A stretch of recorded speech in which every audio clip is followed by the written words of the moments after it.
Buenas tardes. ¿Dios hace milagros hoy? ¿Ustedes qué creen? Ese es nuestro tema que vamos a tratar en esta tarde. Voy a comenzar definiendo lo que es un milagro, según el diccionario.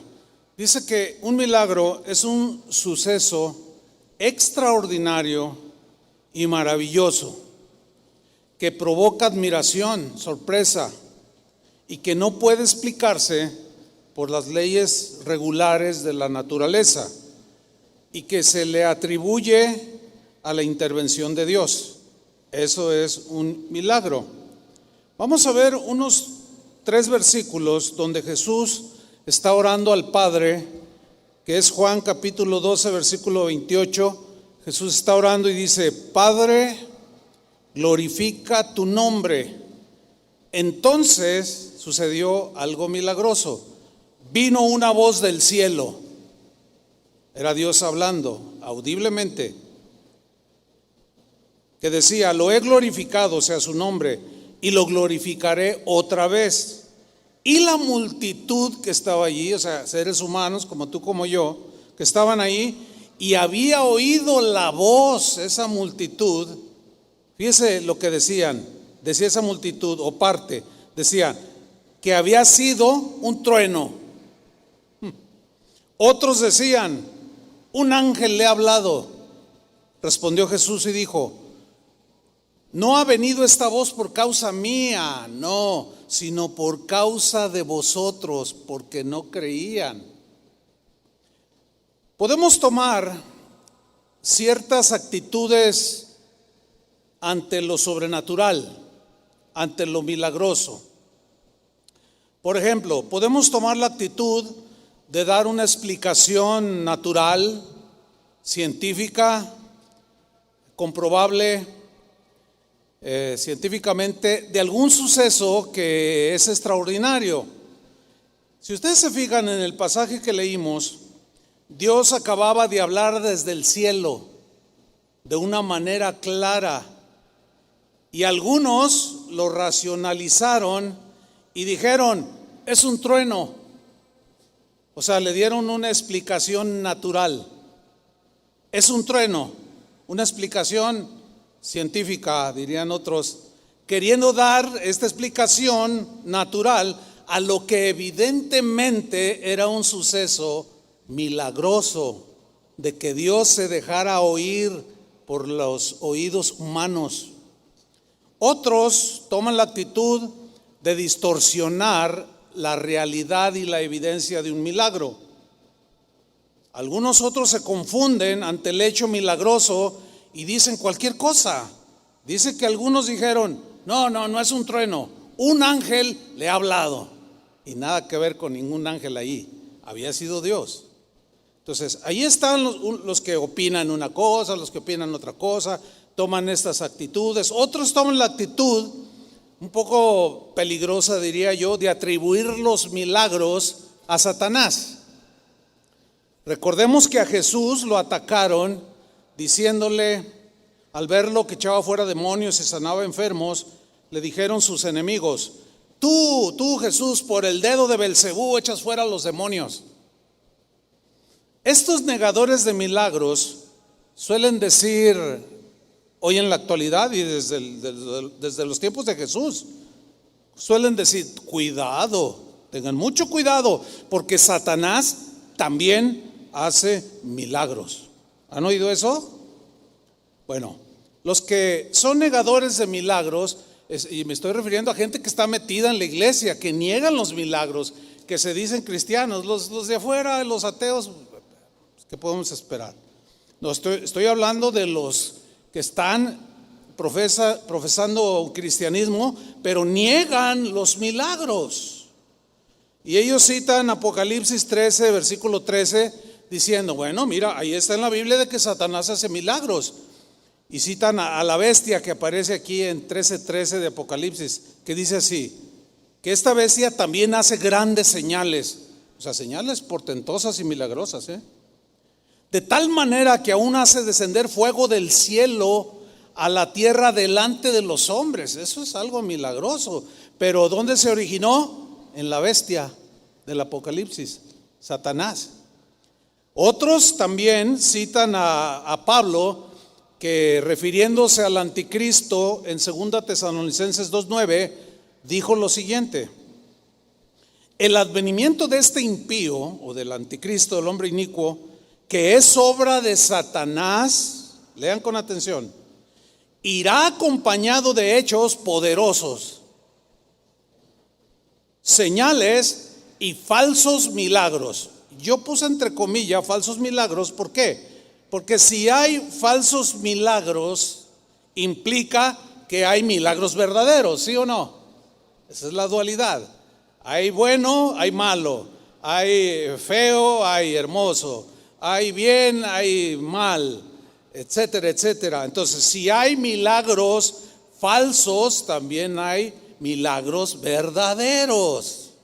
Bueno, es una ironía los que creen que Satanás hace milagros, los que afirman que que los milagros que hoy suelen suceder son obra de Satanás. Es una ironía creer que Satanás hace milagros y que Dios ya no los hace.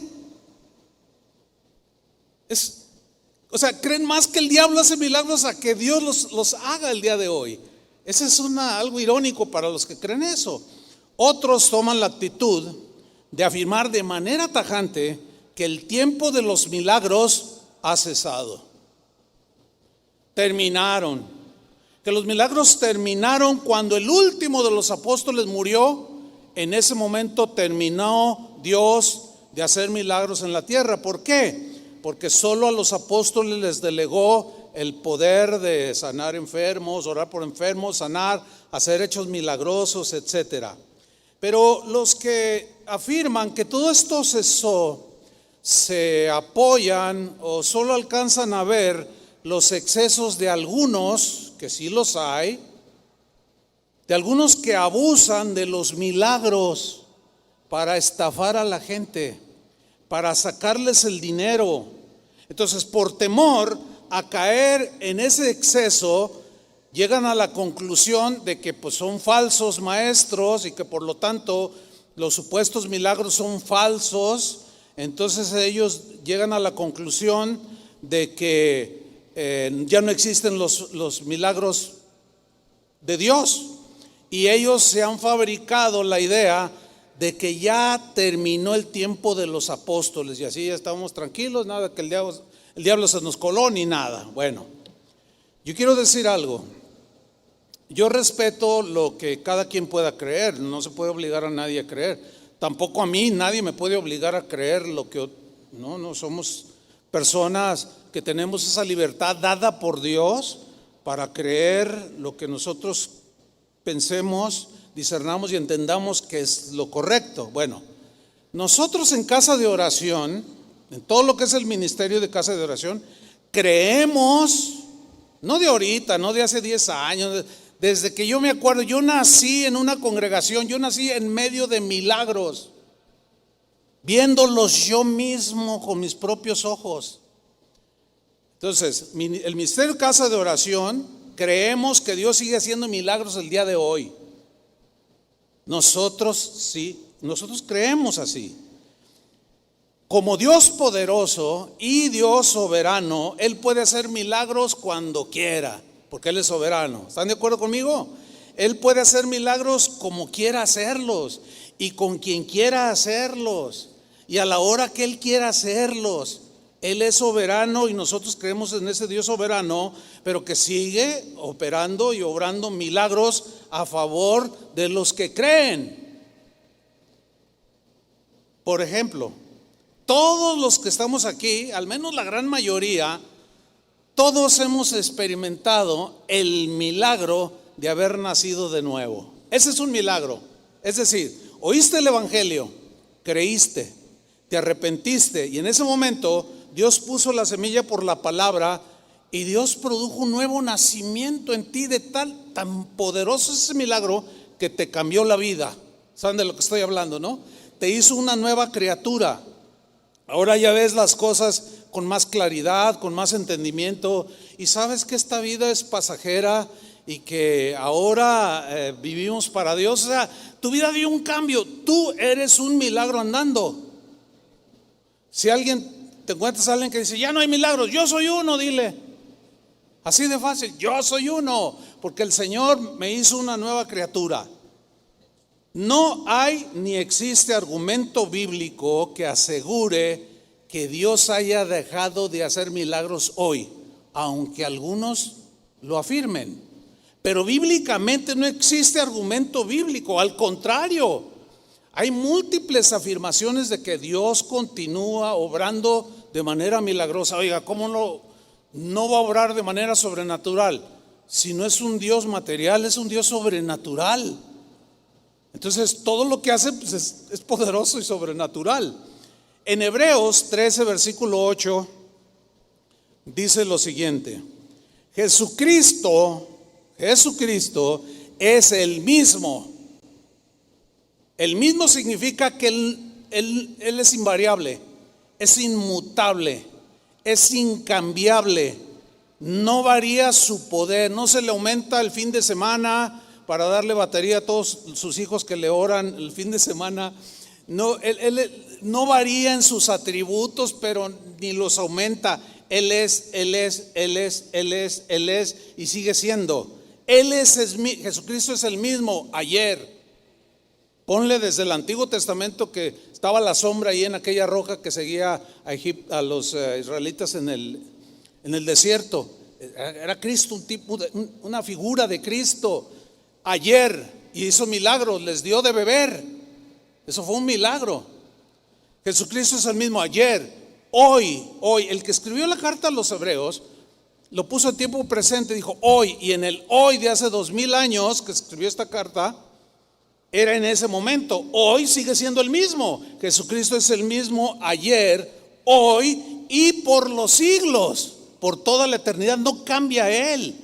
El Dios que hizo milagros en el desierto con su pueblo Israel es el mismo que se manifestó en Jesucristo, que hizo muchos milagros, y el día de hoy sigue siendo el mismo. Y si todavía no llega en 2000 años, seguirá siendo el mismo. Él no tiene cambio ni sombra de variación.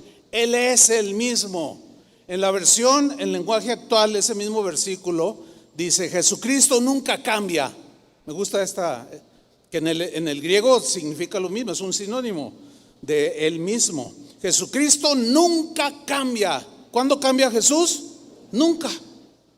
Entonces yo hago unas preguntas para aquellos que dicen que ya cesaron las manifestaciones milagrosas, los dones del Espíritu para el tiempo de los apóstoles. Se murió el último apóstol y se acabó todo eso. Yo hago estas preguntas. ¿Jesús dejó de ser el mismo de ayer y hoy es distinto? La respuesta es no. En el primer siglo hizo muchos milagros, hace 2000 años, y en el siglo XXI ya no los hace. Pues claro que sí. ¿Y cómo será por los siglos de los siglos? Si ayer fue uno, hoy es otro. ¿Y cómo será por los siglos de los siglos? ¿Como ayer o como hoy? ¿O cómo? Están confundidos, porque Él nunca cambia. Hay una confusión aquí en aquellos que afirman de manera muy convincente de que los milagros cesaron, de que las manifestaciones de Dios cesaron, de que ya no puedes hablar con Dios, se acabó, ya Dios habló y está la Biblia. Sí, ahí tenemos la Biblia, pero Dios sigue obrando y operando en forma milagrosa. Vamos a empezar a ver cosas que sucedieron en la vida de Jesús en el primer siglo y de cómo hizo algunos milagros. Y Él es el mismo que los puede seguir haciendo hoy. Vamos a Mateo capítulo 9, versículo 35. Dice así: recorría Jesús todas las ciudades y aldeas, enseñando en las sinagogas de ellos y predicando el evangelio del reino, las buenas noticias de Dios para el ser humano. Y además de predicar, ¿qué hacía? Sanando toda enfermedad y toda dolencia en el pueblo. Ok. Algunos que niegan o que afirman, mejor dicho, que los cesaron los dones milagrosos, etcétera, etcétera, ellos afirman que solo a los apóstoles se les dio el poder de hacer milagros y de hacer cosas extraordinarias, sobrenaturales, por el poder de Dios en el nombre de Jesús. Y ellos citan Mateo 10, versículo 1. Dicen ellos y leen así, y yo creo en este versículo, dice: Jesús reunió a sus 12 discípulos. Ahí está, dicen, nada más a los 12, no es para todos. Entonces se murió el último, se acabó. Entonces lo reunió y le dijo a cada uno, dice, le dio poder. Juan, Andrés, hasta Judas estaba incluido ahí. A cada uno le dio, ¿qué? Díganlo, díganlo fuerte. A cada uno le dio poder para expulsar malos espíritus y para sanar toda clase de enfermedades. Entonces algunos se quedan ahí en la lectura y dicen, bueno, sí les dio poder, pero nada más para los del primer siglo. Muerto el último apóstol, se acabó, ya nadie tiene ese poder. Pero eso es impreciso, eso es verdad, pero en el contexto general de lo que estoy diciendo es una media verdad. Porque también dice en Lucas 10:1 lo siguiente: después de estas cosas designó el Señor también a otros 70, esos son más que 12. Y no eran apóstoles como los 12, eran de sus discípulos, a quienes él quiso de manera soberana depositar en esos 70.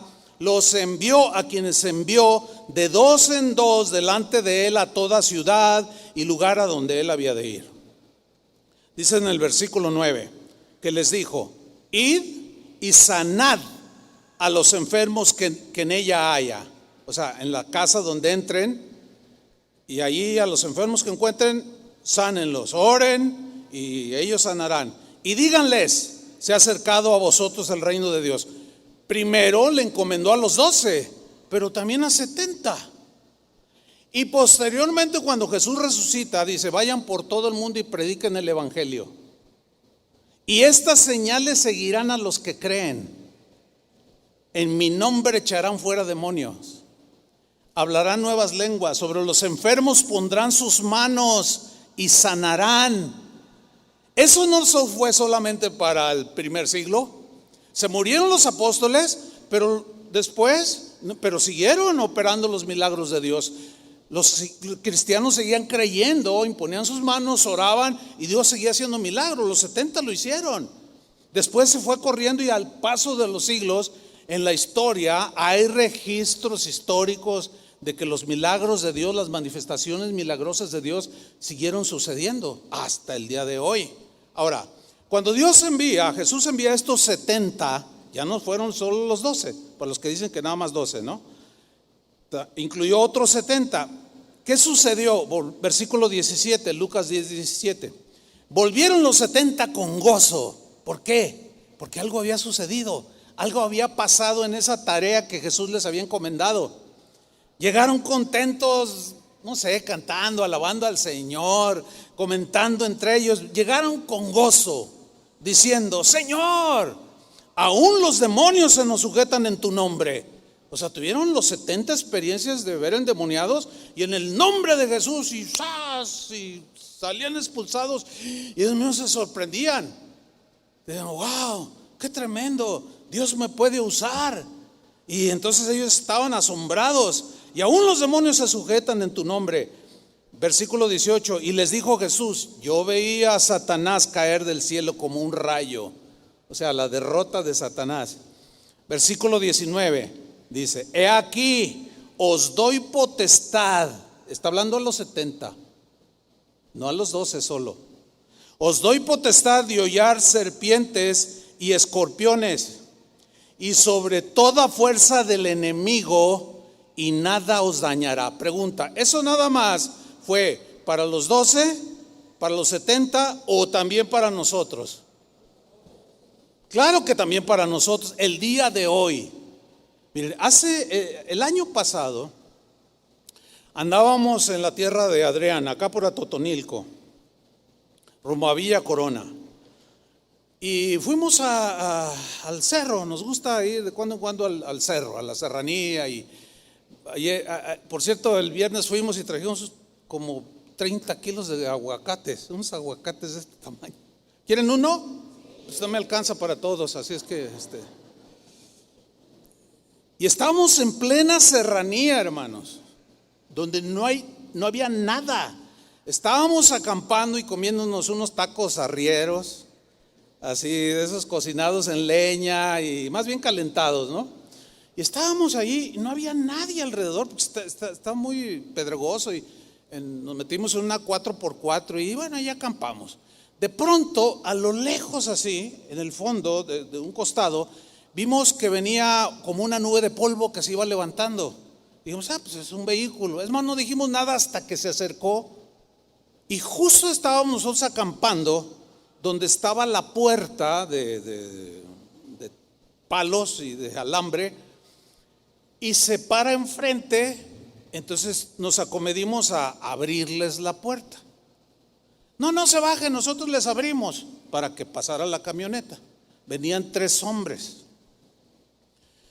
Entonces, mientras lo hacíamos, el chofer dijo, rápido, por favor. Estaba Adrián, estaba el doctor Barbosa, todos pastores, estaba el pastor Manuel, estaba yo, y éramos como 5 los que estábamos ahí. Rápido, pues, ¿qué pasa?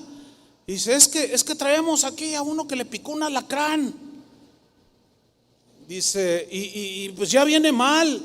Entonces nosotros, a ver. Entonces estaba uno así. Entonces nomás nos miramos todos y le dijimos, ¿saben una cosa? Vamos a orar por él. Entonces nos acercamos y estaba,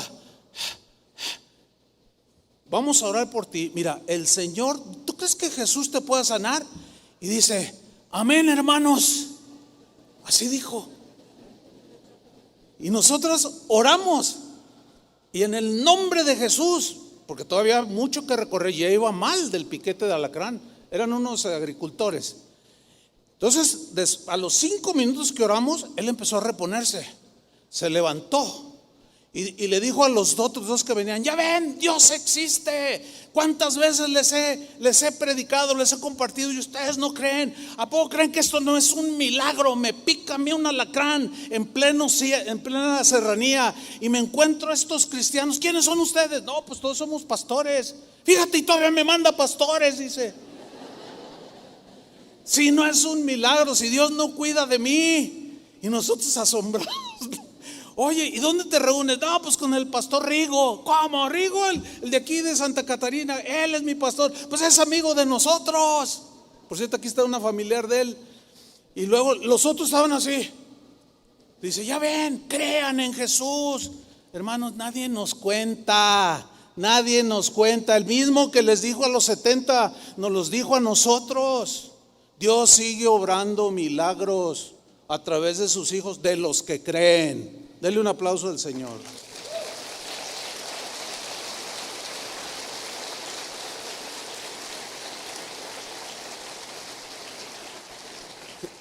En Lucas 10:20, acuérdense que ellos llegaron con gozo, ¿no? ¡Ay, los demonios! Y Jesús los ubica, los pone todo en su lugar y les dice, pero no os regocijéis de que los espíritus se os sujetan. O sea, no vayan a cometer el error de hacer de los milagros algo más grande que el mismo Dios.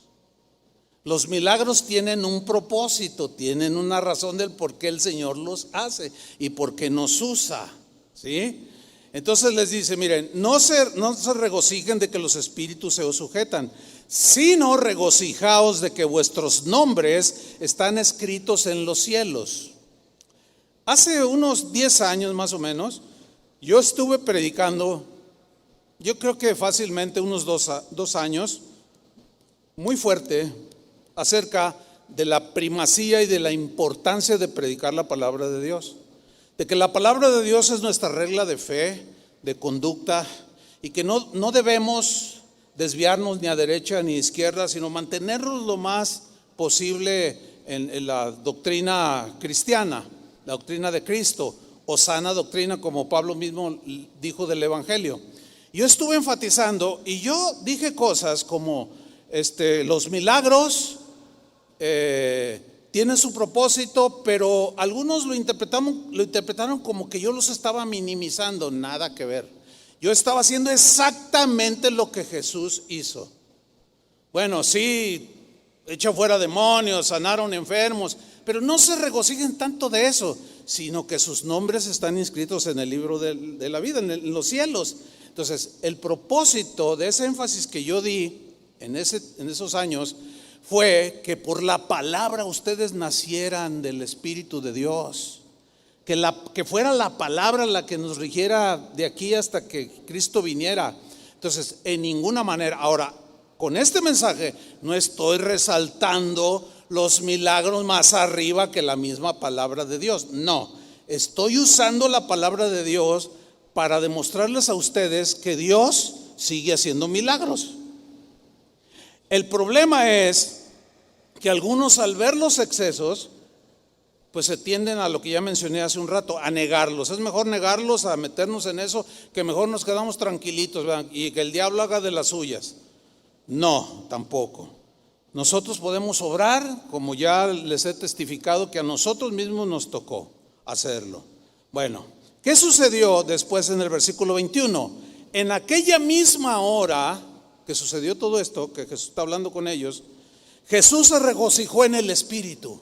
Fue una alegría que no se quedó adentro así como estoy bien alegre, bien contento. Pues avísale a tu cara porque no se te nota, ¿verdad? No. Fue algo que Jesús expresó de manera espontánea, genuina. Pues era Jesús, imagínense, el corazón más puro que ha habido, ¿sí? Dice que en aquella misma hora Jesús se regocijó en el Espíritu y dijo, vean lo que dijo: yo te alabo, oh Padre, Señor del cielo y de la tierra, porque escondiste estas cosas de los sabios y entendidos. ¿Cuáles cosas escondió? De los que, ay, fue un trueno, fue el milagro, fue un trueno. No, hombre, ¿cuál? Fue un ángel. No, hombre, que ya no hay milagros. Esas cosas están escondidas para todos esos que se niegan a creer, que son demasiado racionalistas, que interpretan las cosas queriendo reducir, meter a Dios en un tubo de ensayo para comprobar científicamente las cosas. ¿Cómo vas a meter a Dios en un tubo de ensayo? A Dios se le acerca el ser humano por fe y con fe. El justo por la fe vivirá. Entonces Jesús dice: Padre, tú has escondido estas cosas, lo que le habían sucedido a los 70. Tú las escondiste de los sabios y de los entendidos y las revelaste a los niños. Los niños son los sencillos, lo que creen. Ellos, tú les dices a los niños, habían de verlos cómo alaban a Dios. A mí me encanta verlos, tengo videos, los pongo a verlos. Y ellos no les dicen, levanten sus manos, ellos solitos. Y luego, y ellos empiezan y se gozan y abraza a tu hermanito y se abrazan y brincan y con una sencillez. Y nosotros, ay no, qué ridículo me vería yo echando brinquito. No, mejor le hago así. La revelaste a los niños, a los sencillos, a los que tienen una fe sencilla. Sí, Padre, porque así te agradó. Así es que, mis estimados, que por ahí me enteré de algunos testimonios que he venido contando últimamente, que se preguntaban unos a otros, de todo, bueno, no de todo, pero de algunas cosas me entero. Y algunos me dijeron, ¿usted cree, hermano? Me dijo un hermano. Se me acercó un hermano y me dijo, ay, ¿a poco lo que dice el pastor, tú le crees? ¿No estará echando mentiras? Ay, hermanos, por eso no te pasa nada con Dios. Por eso tu vida es seca, fría. ¿Por qué? Están escondidas estas cosas de ti. Nunca las vas a ver porque no eres humilde de corazón ni sencillo de corazón. Y te vas a quedar queriéndolas ver. Pero como no crees, vas a decir, no, está exagerando el pastor. Pues si yo exagero, Jesús era súper exageradísimo. Eso es lo que realmente están diciendo algunos. Es triste, pero bueno, así son las cosas. Miren, Cuando la ciencia médica ha llegado al final de sus recursos, ya no hay más, y toda esperanza humana se ha desvanecido, es cuando en respuesta a la oración de los hijos de Dios, Dios de manera soberana decide en algunas ocasiones sanar, hacer un milagro de cualquier tipo. ¿Por qué dije en algunas ocasiones? Porque como Él es soberano, Él sabe cuándo y con quién. No nada más las hace así, como si fuera fábrica así de... No, Él sabrá. Pero cuando se acaban los recursos y en respuesta a la oración sencilla y humilde de un hijo de Dios, Dios decide soberanamente tocar el cuerpo enfermo de alguien, restaurar la salud de una persona, obrar de una manera inexplicable en un complejo problema jurídico, económico, qué sé yo, que solemos tener los seres humanos. Y Dios obra de manera sobrenatural que te deja asombrado. ¿Sí? Miren, en la historia de Casa de Oración, que son 40 años, tenemos decenas, y yo creo centenas y quizás miles de testimonios de milagros maravillosos, sanidades extraordinarias que van desde cáncer, sida, diabetes, situaciones legales como el de una señora que la habían despojado de su casa, ya iba con abogados, no puedo contar toda la historia porque es larga, pero me contó eso y yo le dije, ¿sabes una cosa? Vamos a orar, Dios puede hacer algo. ¿Usted cree que Dios puede hacer algo? Y dice, pues sí, yo sí que una señora humilde. Entonces hablo yo con un hermano que es abogado y le digo, mira, hay este asunto. Y lo lee y dice, ay, está bien difícil, pero para Dios no hay nada imposible. Y se puso a estudiar el caso y me dijo, pastor, encontré algo. Nada más así me dijo. Pasó el tiempo, ya se me había olvidado y llega el hermano, el licenciado y me dice, pastor, ¿qué cree? Logré rescatar la casa. Fue milagroso, el mismo abogado diciendo, fue algo milagroso. Vamos a decirle a la hermana casi se nos desmaya. Cuando le dijimos, ¿sabe qué? Ahí está su casa, puede volver otra vez a entrar. Ay, ¿y con qué les pago? Y dice el abogado, pues, él fue el que hizo todo el trámite como abogado. Dice, no le voy a cobrar nada porque yo no hice nada. El milagro fue de Dios. Dios de una manera milagrosa le regresó su casa. Hermanos, Dios sigue obrando. Dios sigue haciendo milagros hoy para el que cree.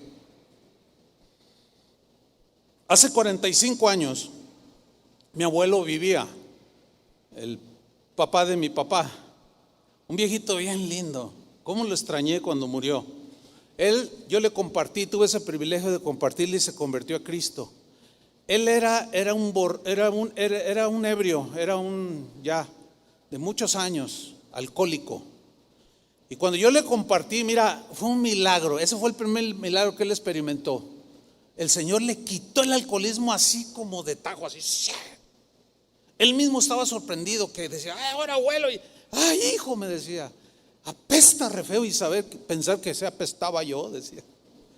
Bueno, mi abuelo había tenido un accidente, se tropezó y cayó enfrente de una puerta que tenía un vidrio. Entonces se quiso detener y con el brazo derecho rompió el vidrio y lo rasgó desde aquí hasta acá, pero así bien feo. Entonces lo tuvieron que operar, le cosieron. Su brazo no le quedó bien, él quedó así, no lo podía extender, siempre andaba así el abuelo, ¿sí? Entonces nada más movía la mano izquierda y los dedos, pero no podía moverlos. Entonces en una ocasión vino a Guadalajara y yo le dije, abuelito, qué bueno que vino. Fíjese que estamos en unas reuniones donde están orando por los enfermos y, no, qué bueno. Y lo llevé. Y en plena reunión, hermanos, en plena reunión, así como ahorita, había varios predicadores, pero estaba entre ellos una hermana. Hagan de cuenta como si ahorita sucede. y le dice: el Señor que está allí, Dios me muestra que usted tiene algo, pero no sé qué es lo que tiene.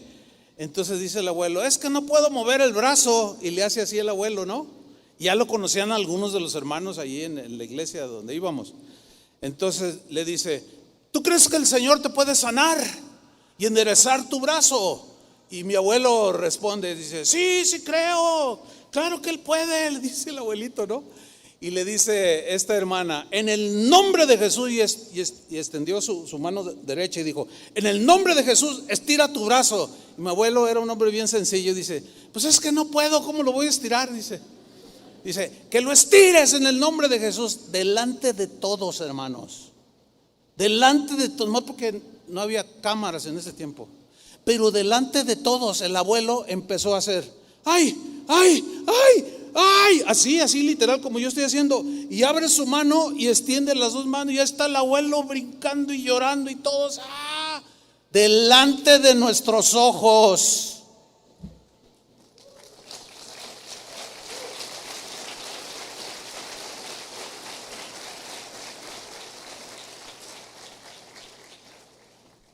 Algunos argumentan: si Dios sigue haciendo milagros de sanidad el día de hoy, a ver, ¿por qué no van a los hospitales y sanan a todos los enfermos? ¿Han oído esa? Ese es el argumento favorito de los que niegan los milagros el día de hoy. ¿Por qué no van a los hospitales y sanan a todos los enfermos? Hay varias respuestas a esa pregunta de por qué no vamos a los hospitales. Yo mismo he ido a los hospitales, pero algunas de estas respuestas es: porque no todos creen, por eso no se sanan todos, así de fácil. A mí me ha tocado ir a orar por alguien y pues siempre hay 2, 3, 4 camas. Oiga, ¿me deja orar por usted? No, yo no creo en Dios. Oiga, pero mire, no, hay infierno, no dice, no hay Dios, nada. Y así déjeme, ya, no, así quiero estar. Entonces, ¿cómo vamos a llegar a un hospital y a todos los enfermos les ponemos y todos van a sanar? Ese es un argumento falaz. Otra respuesta es: porque algunos necesitan el quebrantamiento del corazón para volverse a Dios. Porque también me ha tocado llegar ante alguien que así de rebote, entre comillas, y luego: oiga, estamos orando y compartiéndole a alguien, y oye el enfermito de la otra cama, ¿no? Y: oiga, ¿puede orar por mí? Sí, ¿cómo no? A ver, oiga, mire. Y le empiezas a compartir y empiezan a llorar. Qué bueno, Dios lo trajo, porque yo necesitaba reconciliarme con el Señor. Y ahí aceptan a Cristo, lloran, les comparte uno la palabra de Dios, oramos, algunos han sanado, otros se han muerto. Eso no es de uno. Entonces, una respuesta bíblica a los que dicen por qué no van a los hospitales y sanan a todos los enfermos. Pues fíjense, los que argumentan esto, que ni Jesús sanó a todos. Vamos a la Biblia. Juan capítulo 5 dice que hay en Jerusalén, 5:2, cerca de la puerta de las ovejas, un estanque llamado en hebreo Betesda. En estos yacía una multitud de enfermos. Era como un hospital ambulante. Había ciegos, cojos y paralíticos. 5. Y había allí un hombre que hacía 38 años que estaba enfermo. Qué terrible ha de haber sido su vida de este hombre. 38 años. Cuando Jesús lo vio acostado, o sea, era un paralítico, y supo que llevaba ya mucho tiempo así, le dijo: ¿quieres ser sano? Bueno, algunos pensarían y dijeran: ay, qué pregunta tan tonta. Se está burlando Jesús de ese enfermo. ¿A qué enfermo se le pregunta: ¿quieres ser sano? ¿Quieres ser sano? Pues yo ahora ya lo personalizo. Yo no he conocido un solo enfermo que esté feliz, gozoso, contento de estar enfermo. ¿Ustedes conocen alguno? Que diga: no, así déjame, estoy pero bien contento.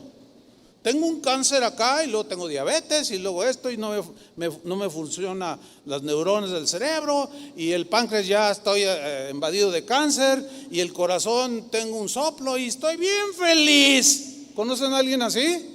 Entonces parece como que si Jesús se estuviera burlando. Nada que ver, hermanos. No. Pero ¿por qué le preguntó algo tan obvio? ¿Saben por qué? Porque no todos creían en él. Mucha gente quiere sanidad. Les presentas a Jesús, que es el sanador por excelencia, y no creen en él. Y prefieren irse a hacer una limpia.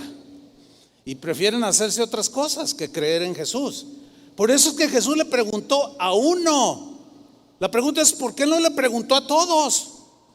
Porque él sabía por qué. Versículo 7. Señor, le respondió el enfermo, no tengo a quien me mete en el estanque cuando se agite el agua. Y entre tanto que yo voy arrastrándose porque estaba paralítico, otro desciende antes que yo, y se creía que un ángel movía el agua y el que descendiera primero quedaba sano. Entonces no alcanzo y aquí estoy por muchos años. Versículo 8 dice, Jesús le dijo, levántate, toma tu lecho y anda. O sea, es una orden. Estaba acostado en una camilla. Levántate, agarra tu cama, anda.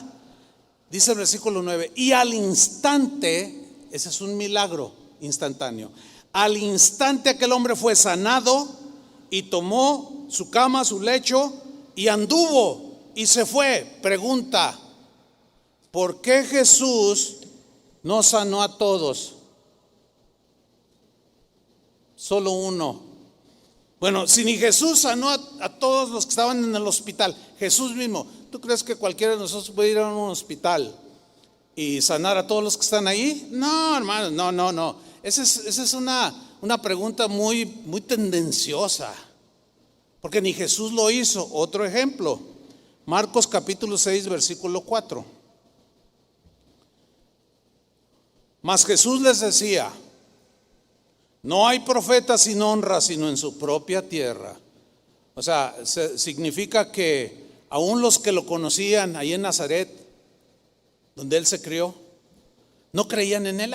Sabemos que tú eres el hijo del carpintero, que José es tu padre, que María es tu madre y están tus hermanos, y ahora nos dices, no te creemos. Y no le creían a Jesús.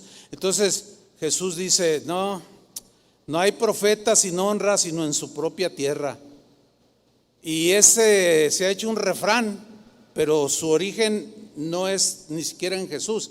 Ya había un refrán que decía, nadie es profeta en su tierra. ¿Lo han oído? O sea que nadie te va a creer. Tú llegas, dice, mi vida cambió. Tú eres un borracho y no te creen. No, sigue siendo, y eras lo otro, y eres cuántas cosas te dicen.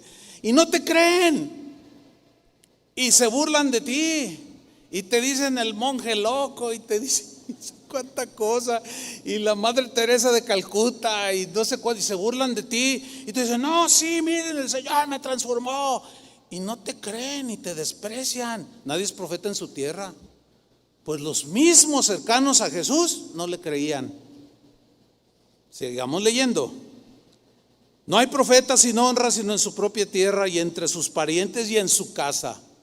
Nadie es profeta en su tierra. Versículo 5, lean con mucha atención. Y no pudo hacer allí ningún milagro. ¿Qué significa? Que se limitó su poder, así como que se le acabó la pila y necesitaba kriptonita, como Superman. ¿Qué le pasó ahí a Jesús? A Jesús no le pasó nada. Pero entonces, ¿por qué dice que no pudo allí hacer ningún milagro? ¿Saben por qué? Porque no creían. Entonces, los que no creen, es obvio que el Señor tampoco va a hacer un despliegue de poder, que eventualmente lo hace para demostrarse que está Él allí. Sin embargo, no es lo más común. Entonces dice que no pudo allí hacer ningún milagro, ni uno solo. Yo conozco congregaciones en que ni un solo milagro. Conozco cristianos que no han tenido ni experimentado ni un solo milagro en sus vidas. Ni una sola manifestación tangente, palpable de algo que Dios obre a su favor. Dice, pero somos de la palabra, creemos la palabra. Y cuando leen esto, quizá cómo lo leerán, no me explico hasta el día de hoy. Pero si aquellos de ese tiempo que no creían en Él y no hizo ningún milagro, tampoco lo va a hacer con los que niegan que Jesús sigue haciendo milagros hoy. Es obvio. Sigo leyendo. Salvo que sanó unos, ¿cuántos enfermos? Pocos enfermos. Hay otros pasajes donde dice que sanó a todos los que estaban ahí. ¿Por qué? Porque tenían fe. Esos pocos tenían fe. Los sanó poniendo sobre ellos las manos. Ahora fíjate el versículo 6. Y estaba asombrado de la incredulidad de ellos. Yo me imagino la escena así como Jesús viéndolos, nomás mirándolos así como estaba asombrado. ¿De qué? ¿De qué estaba asombrado? De la incredulidad de ellos. Y el Señor se sigue asombrando de algunos que se dicen sus hijos y niegan y hacen conferencias de 3 días sobre que los milagros ya no existen y que los dones desaparecieron y que ya no hay nada y que todo es obra de Satanás. Yo puedo ver el rostro de Jesús en sentido espiritual y verlo cómo se asombra así de la incredulidad de ellos. En la versión Palabra de Dios para Todos dice Jesús estaba muy sorprendido, así como, porque la gente de su pueblo, dice esta versión, ¿qué? No tenía fe. ¿Fe para qué? No la fe de la salvación, que da la salvación, sino la fe para recibir un milagro de Dios. Entonces, el Dios que tenemos, hermanos, sigue siendo el mismo ayer, hoy y siempre. A fin de cuentas, ¿a quién vamos a creerle que Él es el mismo, que no ha cambiado? A los que dicen que ya cambió, o a lo que dice la Biblia, que Él no ha cambiado. ¿A quién van a creerle? Bueno, yo ya tomé mi decisión. Yo sigo creyendo en el texto y en otros más que afirman contundentemente que Jesús sigue siendo el mismo, que no ha cambiado y que milagros que hizo cuando Él pisó esta tierra los siguió repitiendo a través de la historia y que el día de hoy sigue haciéndolos. Y ya no solamente el día de hoy, a mi alrededor, conmigo mismo, yo mismo los he visto. ¿Y cuántos de ustedes los han visto también? Hoy hay una corriente muy fuerte dentro del cristianismo que atacan de una manera despiadada, pero totalmente antibíblica, lo que la Biblia dice al respecto.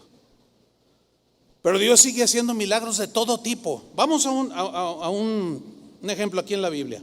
Juan capítulo 6 versículo 1. Juan 6:1. Dice así: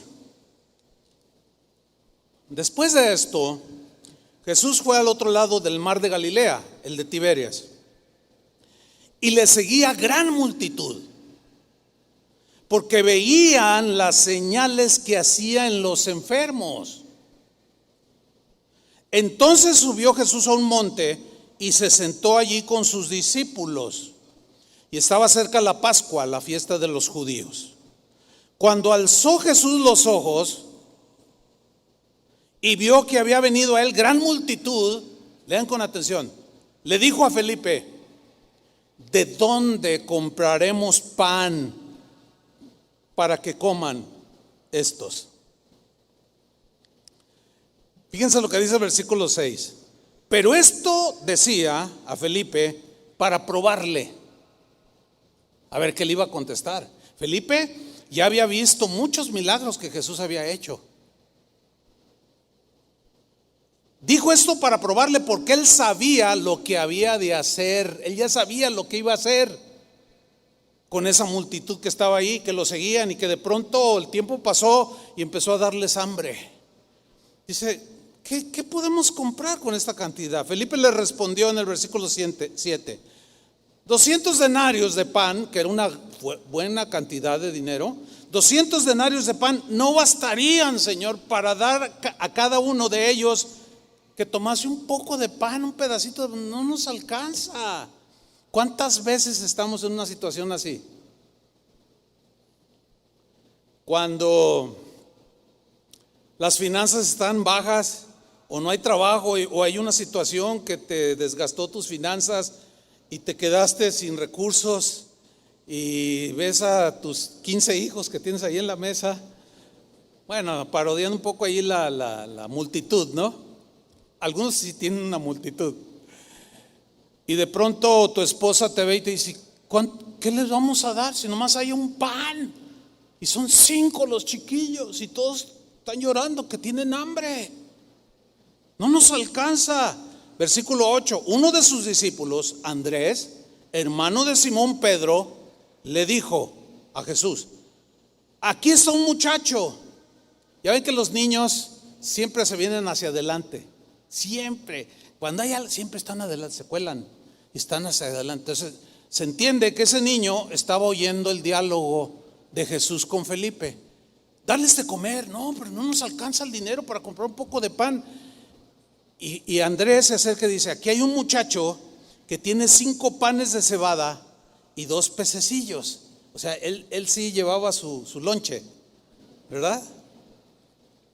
Mas, ¿qué es esto para tantos? O sea, se entiende que el muchacho, al oír la plática de Jesús con Felipe, se acercó y tal vez lo intervino allí Andrés y le dijo, ¿qué pasó? Pues yo pongo esto, 5 panes y 2 pececillos para que lo repartan en su inocencia.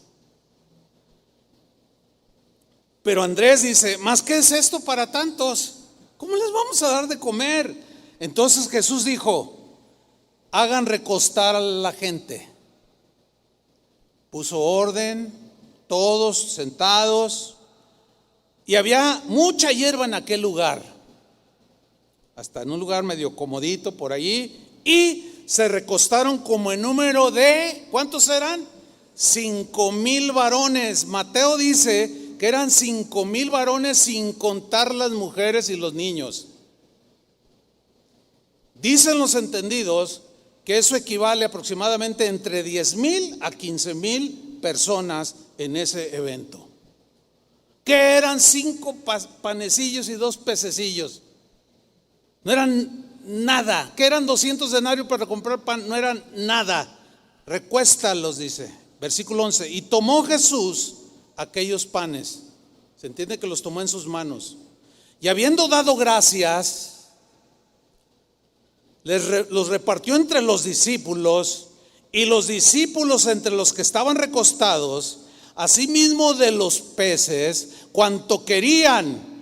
Y cuando se hubieron saciado, que panza llena, corazón contento, dijo a sus discípulos, recojan los pedazos que sobraron, para que no se pierda nada. Recogieron pues y llenaron 12 cestas de pedazos. De los 5 panes de cebada sobraron, que de los 5 panes de cebada sobraron a los que habían comido. ¿Qué es eso? Esto se conoce como el milagro de la multiplicación. Hermanos, una pregunta. ¿Jesús podría hacer un milagro de ese tipo el día de hoy? Miren, no me falta el tiempo para contarles testimonio. En la mañana tengo tantos. En la mañana conté uno. Si le interesa cuál fue, pues oigan la enseñanza de las 8.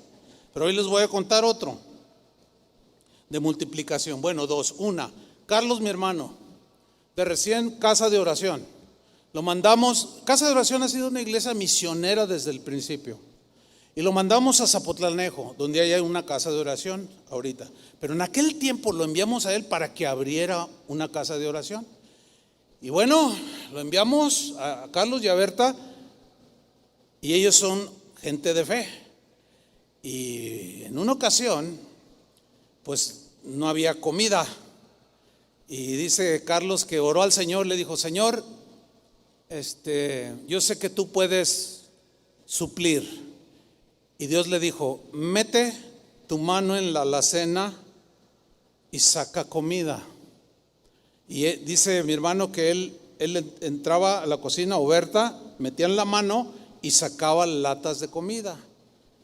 Un día, otro día, Otro día, el tanque de gas, dice, mira, mi fe creció, nuestra fe creció. El tanque de gas de 30 kilos, ¿cuánto les dura? ¿Cuánto dura un tanque de así normal, de 30 kilos? ¿Alguien me puede decir? ¿Un mes? ¿Un mes? ¿2 meses? Es que tiene fe. Acá dijo, tiene más fe. 2 meses dura un tanque de gas. ¿Saben cuánto les duró el tanque de gas? Dice, yo iba y le ponía las manos literal. Dice, yo no sé si no hay un caso en la Biblia que diga, ponle las manos al tanque.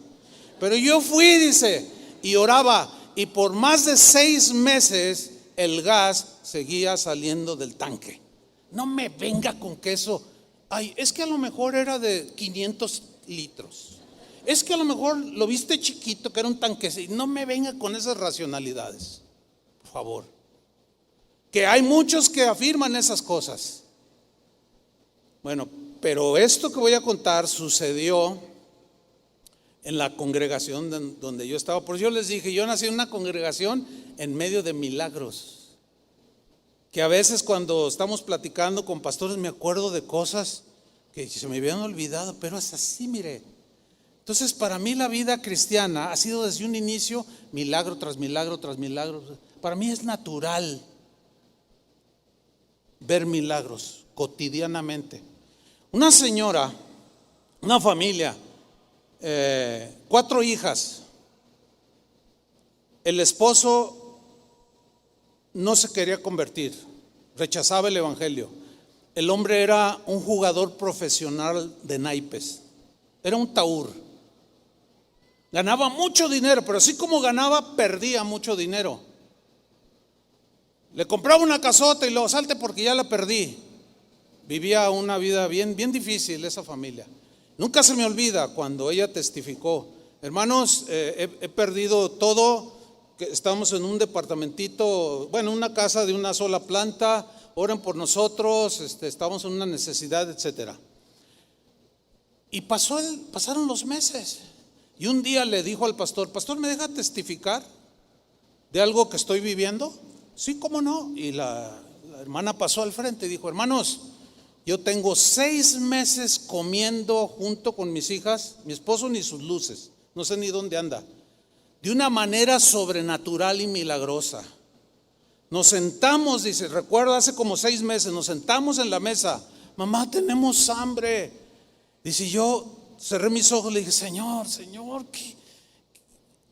Y claramente me habló al oído y me dijo, ve a la alacena, extiende la mano, no mires hacia adentro y saca de comer. Dice, hermanos, yo fui, metí la mano, sabía que no había nada, pero yo obedecí, metí la mano y palpé algo y saqué un bote de comida. Y metí la mano, saqué 2 y comimos.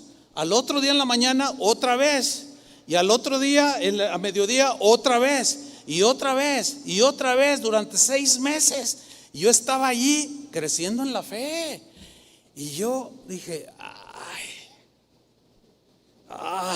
como algunos de ustedes, así como los que dicen, ¿a poco está exagerando? Pues a mí me pasó,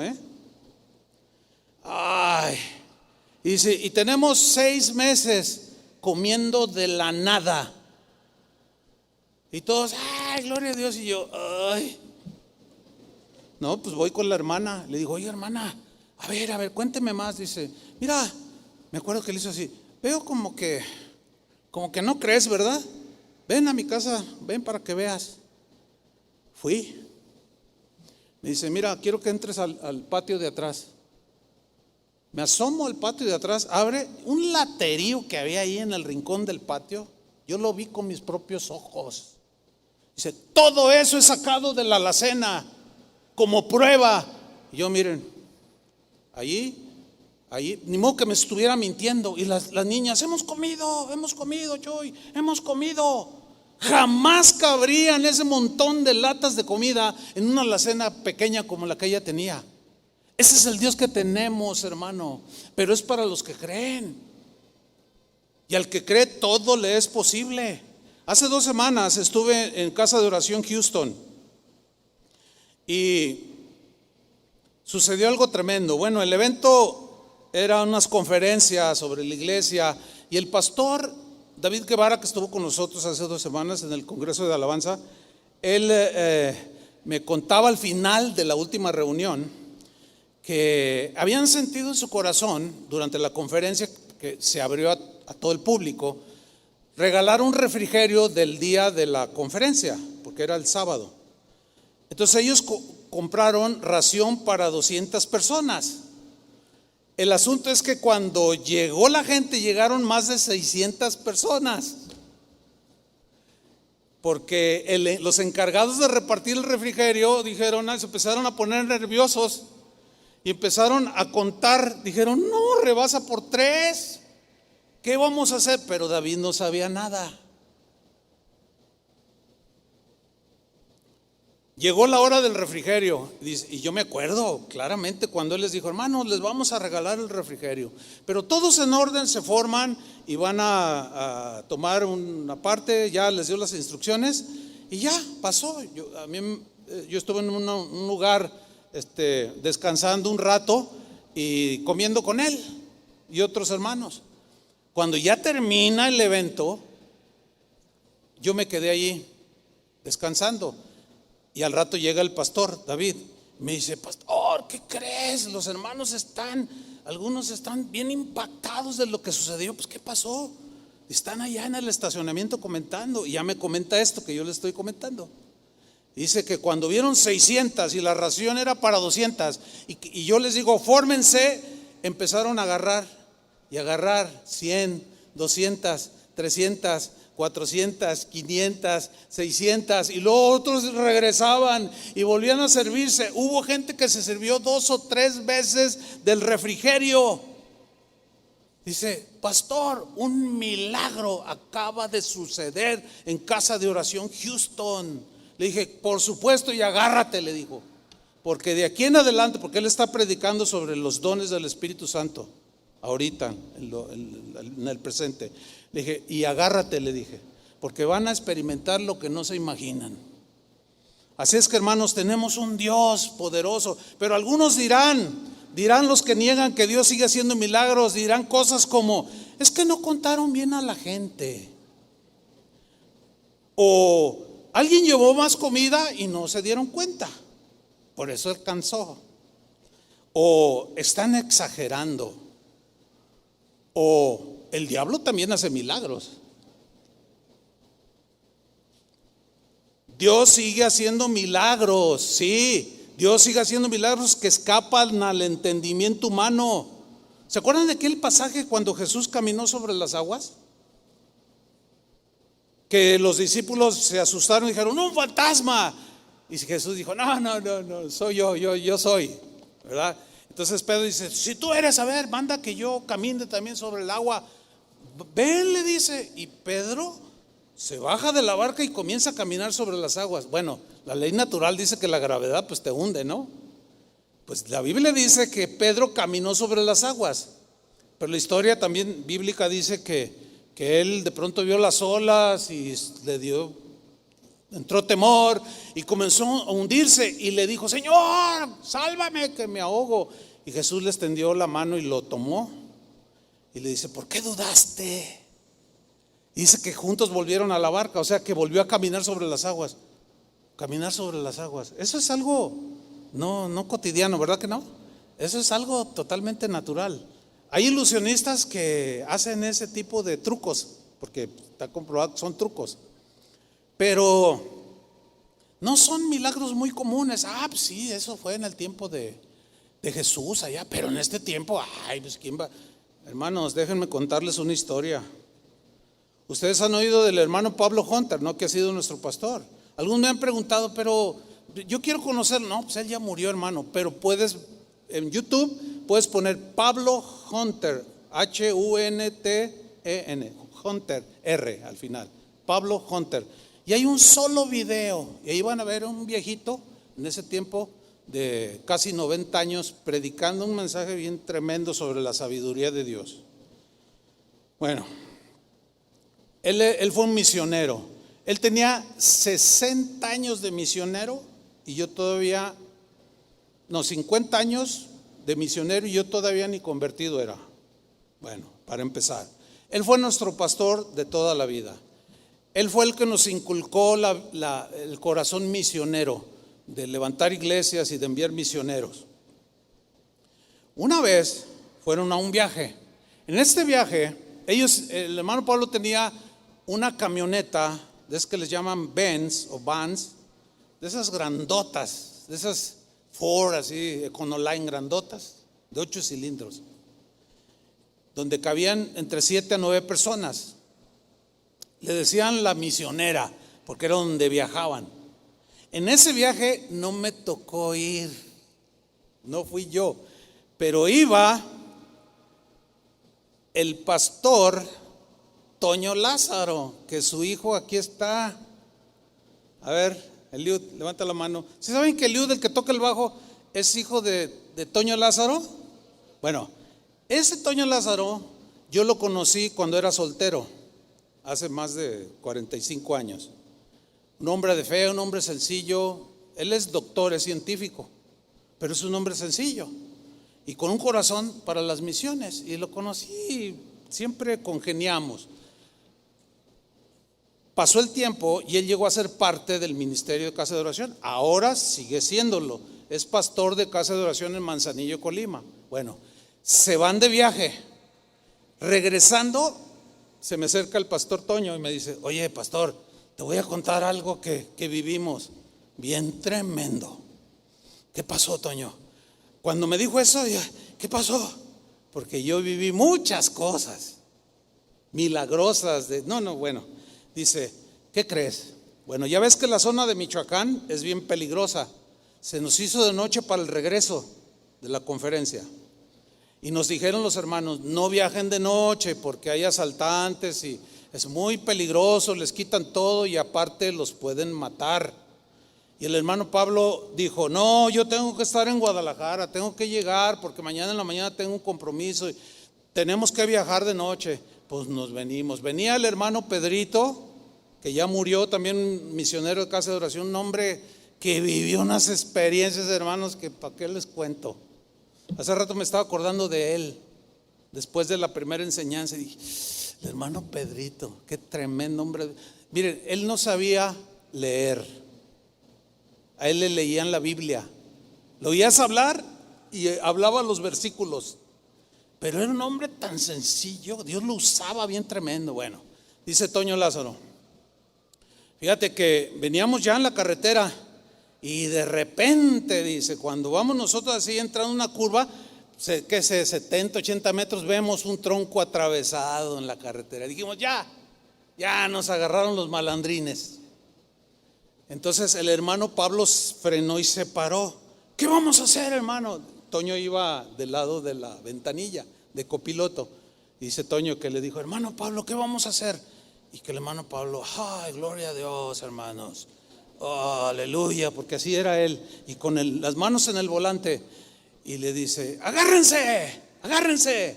Hermano, ¿qué va a hacer? Agárrense. Y que pisa el acelerador, y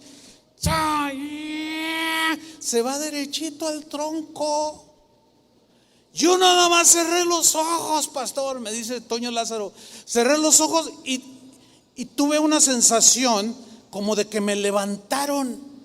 Y yo abro los ojos, mira, Chuy, la camioneta voló literalmente, Chuy. Yo abrí mis ojos y cuando veo hacia abajo, como a unos 3 metros de altura, vi a los malandrines así con las metralletas. Yo sé lo que están pensando algunos. No puedo hacer nada. Yo sé que ahora ya me salió con camionetas voladoras. Y no va a faltar de esos que hacen videitos de esos de que no sé cuánto. Mira, Chuy, creen las camionetas voladoras. Dice: mira, Chuy, todos los demás que veníamos, dice Toño, yo dije: no, a la caída iba a ser el desastre. Cerré mis ojos y me agarré y cayó la camioneta. Sí sentimos un golpe, dice, pero nada fuera de lugar y nos escapamos y salimos bien. Y el hermano Pedrito al rato llega y: hermano Pedro, a ver, cuéntenos. No, hermanos, Dios es poderoso. Hermanos, ¿cómo decirles que no a hombres probados? Hombres de Dios, probados, sinceros, sin tranza, sin mentira en sus vidas. Pues sí, así como Pedro caminó en el agua, estos volaron sobre un tronco, escapando de los delincuentes.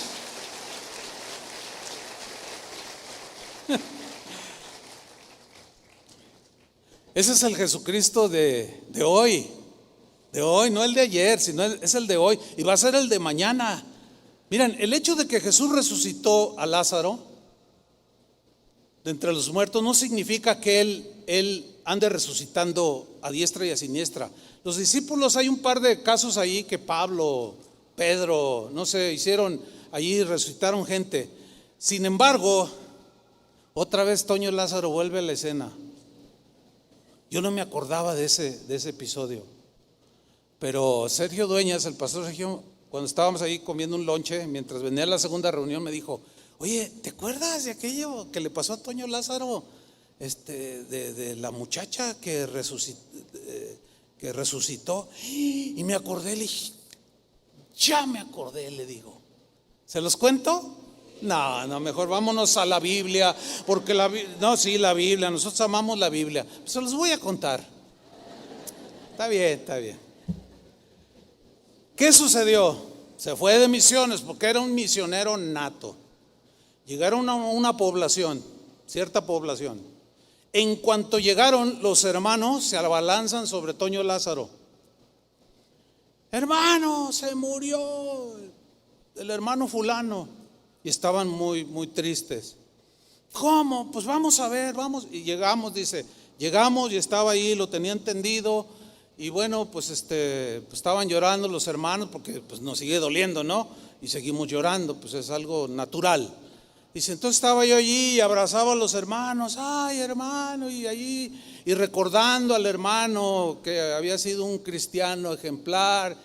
Y dice Toño Lázaro que de pronto el Señor le habló y le dijo, levántalo. Y Toño le dijo, no, ¿cómo lo voy a resucitar? No te dije que lo resucitaras, te dije que lo levantaras. ¿Cómo? Agárralo y levántalo, trata de levantarlo. Dice, Señor, pero ¿cómo voy a hacer eso? Voy a quedar en vergüenza, hazlo. Es más, quiero invitar, ya que me acordé de tantas cosas, un día lo voy a invitar para que les cuente de viva voz. ¿De acuerdo? Así es que pronto vas a ver a tu papá. Dice, entonces me voy, hermanos, dice, voy a hacer algo, yo todo tembloroso, dice, y agarro al hermano difunto y lo levanto, lo agarro así y lo levanto. Yo nada más hice lo que Dios me dijo. Y de pronto oí el gritadero. ¿Qué sucede? Abrió los ojos. Yo empecé a sentir el calor de su cuerpo, que la primera impresión al tacto fue frío, duro. El hermano volvió a la vida. Hermano, esto no sucedió en los tiempos de Jesús. Esto sucedió en este tiempo. Y hay testigos presenciales de eso. Dios es el mismo de ayer, de hoy y por los siglos. Ahora, el extremo es que ha sucedido, y ahí es donde muchos dicen, no. No hace mucho, en Oaxaca, en la ciudad de Oaxaca, se murió un pastor. Y lo estaban velando ahí en la iglesia y tenían el féretro. Y no lo enterraban porque uno de ellos decía que el Señor lo iba a resucitar. Y oraban y nada. Y oraban y nada. Ya tenía 3 días, ahí el féretro empezó a oler mal, feo aquello. No, algunos los metieron a la cárcel porque es violación a la ley. Ahí es donde los que no creen dicen, ya ven sus excesos. Por eso, mentirosos, extremosos, fanáticos. Pero el hecho de que haya esas cosas extremosas no elimina, acuérdense de eso, de que Dios puede hacer en su soberanía eso y más. Ahora, Yo he estado en funerales de mi papá, de mi mamá, de mis suegros, de un montón de gente, de hermanos, nunca he sentido que Dios me hable y a lo mejor Él sabe por qué no. Porque a lo mejor estoy como Felipe. No lo sé. Pero he tenido otras experiencias. Pero en el caso de Toño Lázaro, yo siempre lo he reconocido, lo hemos reconocido como un hombre de fe. Pero vámonos al final. Marcos capítulo 9, versículo 14. Dice: cuando llegó a donde estaban los discípulos, vio una gran multitud alrededor de ellos y escribas que disputaban con los discípulos. O sea, llegó Jesús. Y enseguida toda la gente viéndole se asombró y corrieron a él, o sea, a Jesús, y le saludaron.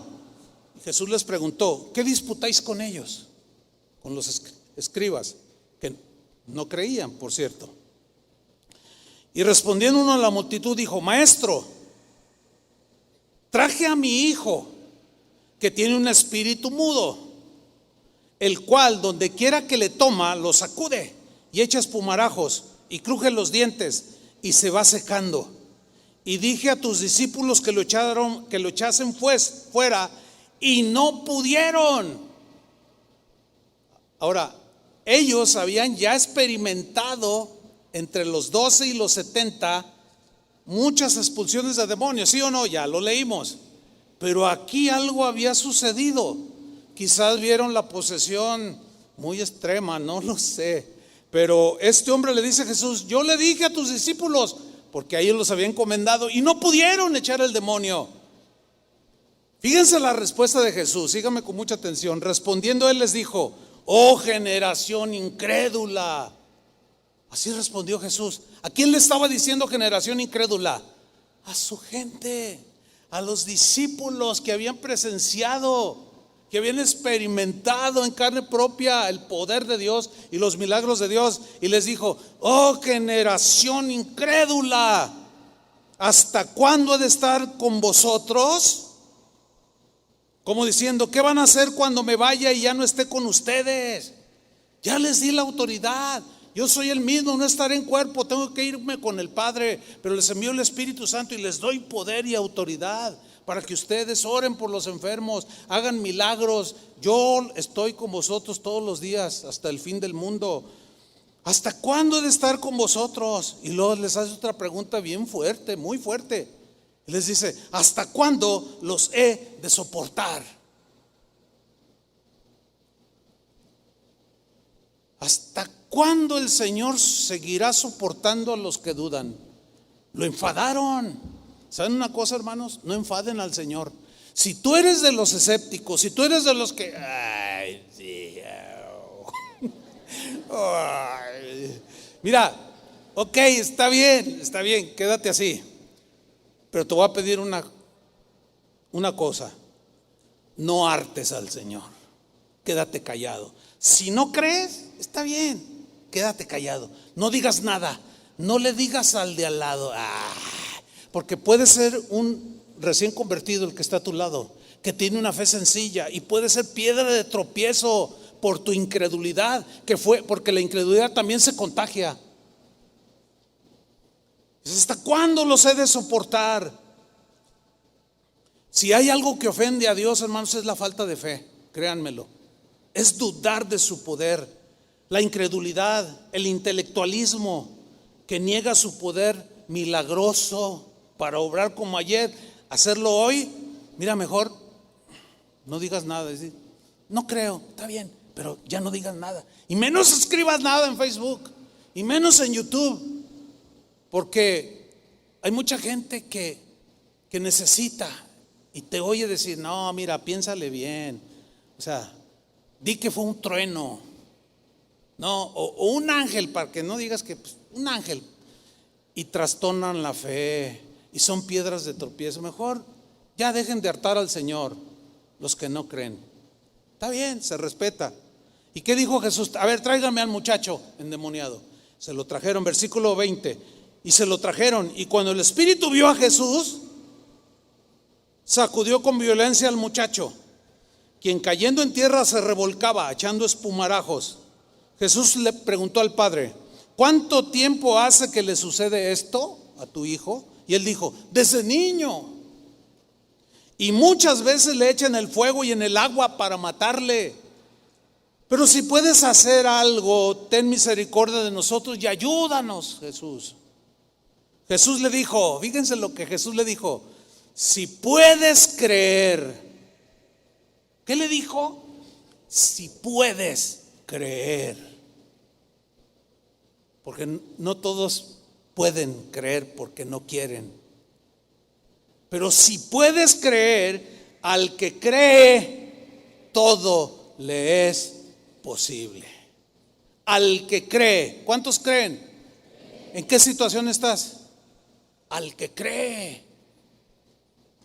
Si tú no crees, pues no pasa nada.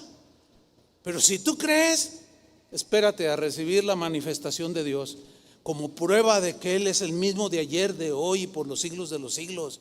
Y testifícalo, y lo vas a testificar, y a lo mejor hasta damos oportunidad a que algunos lo testifiquen y con pruebas. Aquí tenemos estudios así guardados de gente que ha sido sanada por el Señor de enfermedades incurables. Yo les digo, miren, guarden eso, porque luego la gente sale allí diciendo: no, a ver, nomás, ya no tengo nada, y puras mentiras. Pero al que cree, a esos no les pasa nada.